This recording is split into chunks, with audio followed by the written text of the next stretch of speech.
Hi guys, welcome to another Kamikaze creation video. A bit of a different one. I thought I'd share this build. Fortunate man, I mentioned to my wife I'd love a hoist for my birthday and she came through. Very, very happy. This is a direct lift hoist, bought it through Repco. Seems to be pretty strong construction, not a lot of support in Australia from what I can see.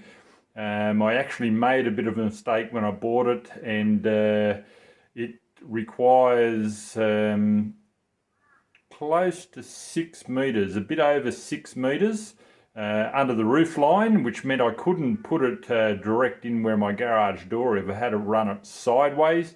And if you have a look over there where my toolbox is, and there's an access door there, I've got another 6 meter wide lean-to out the side. And I'm going to knock that wall out and actually put a roller door in so I could come in from that side, or I'll show you another direction I can hit it from. But it's actually worked out really well because I can still get a couple of cars in around the post, and we'll have a look at that right now.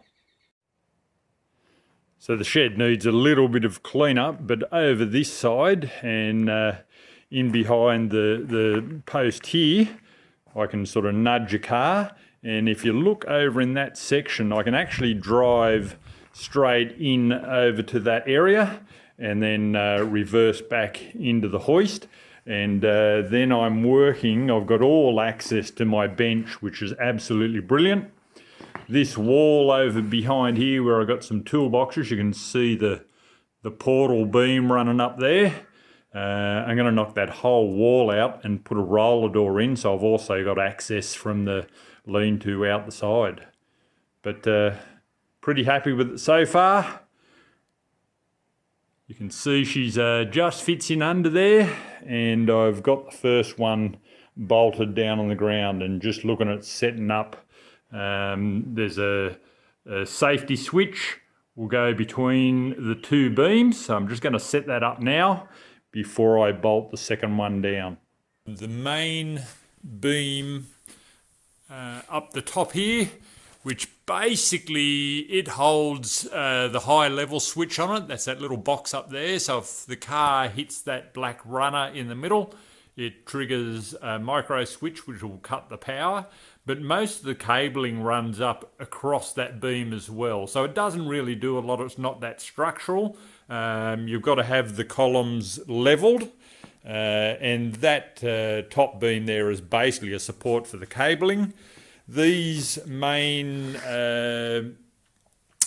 adjusting cables here, which control the balance of the two lift points, so they're leveling cables basically. They're a little bit of a challenge to put in and work out how to get them adjusted.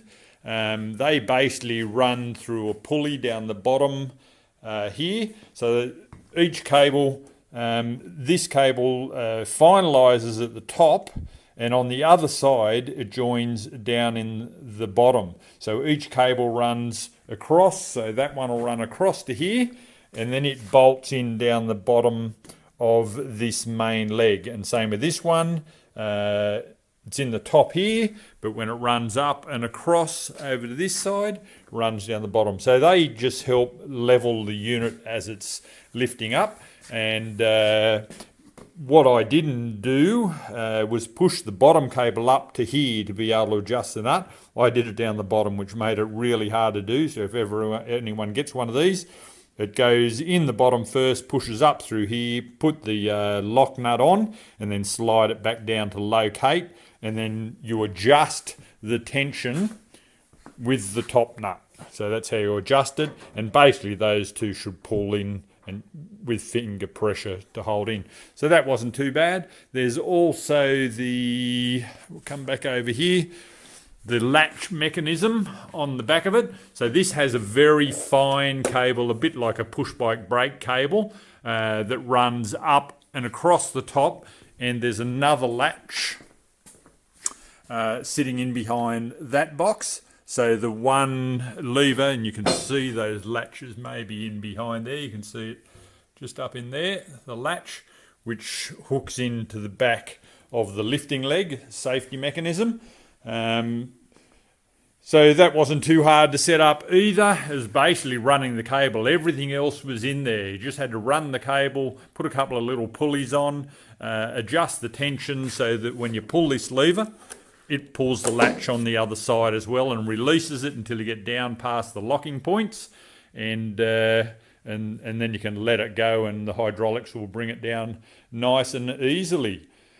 You can see up in here, that little wheel is the only thing I had to really install, the wheel on this side and the other side, and the cable running up over the top. There's a couple of cable rails. They join in like a push bike cable, and that's for the release mechanism that releases, very hard to show you the latches in there, but there's a latch in there, and that cable with the right adjustment pulls the latch on the other side as well, so you can let it back down.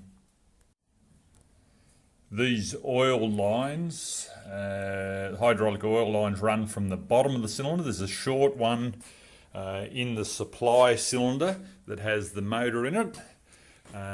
Runs up to the top of this channel in here. There's a channel, slides up through that channel, and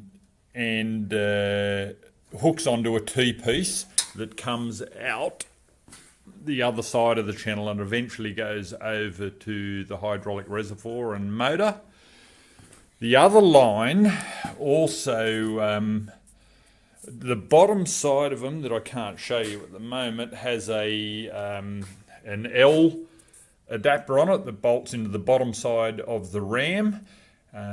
So you need to feed the straight side up through this channel, the short leg, and the longer one, there's a huge long one that runs right up and over.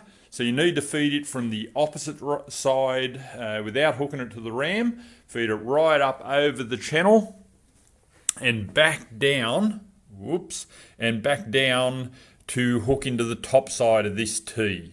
So they need to feed up from the bottom, both of them.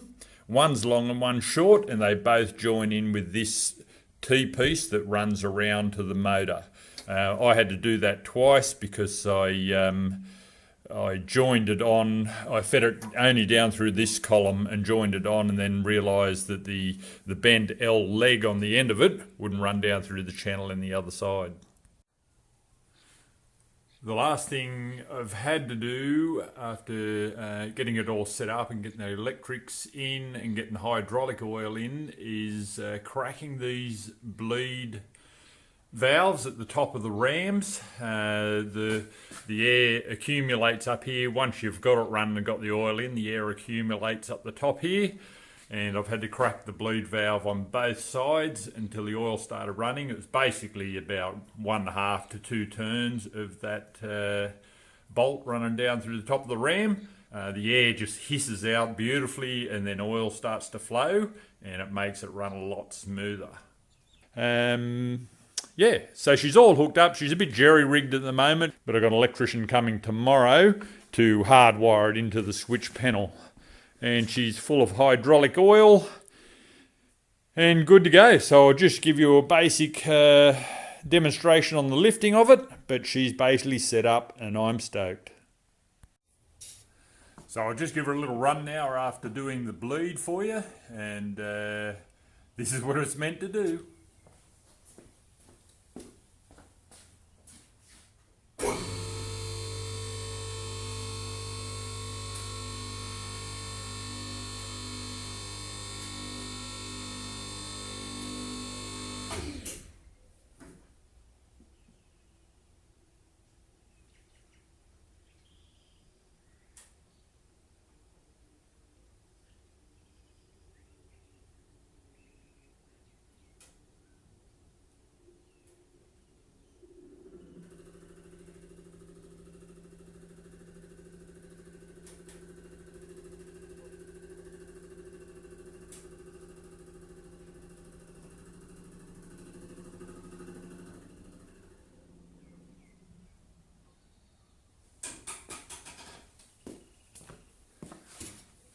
Awesome. So the next thing is to get a car onto it, and I've got plenty of those to work on. I've got the Celica coming back very soon, hopefully. Scotty's had a lot on his plate, but hopefully that'll be coming back soon. And I've got a bit of progress happening on the LH Torana that's sitting out the back of the shed. I've got an awesome gentleman called Peter Nash doing a few parts for me that'll allow me to get that back on the wheels. It's probably still going to be a couple of months, but the few little things that he's supplying for me, and then I've got to do a fair bit of work, we'll get that back on the wheels, and that's the car that the new 202 will go in. So thanks guys, keep watching, keep up to date.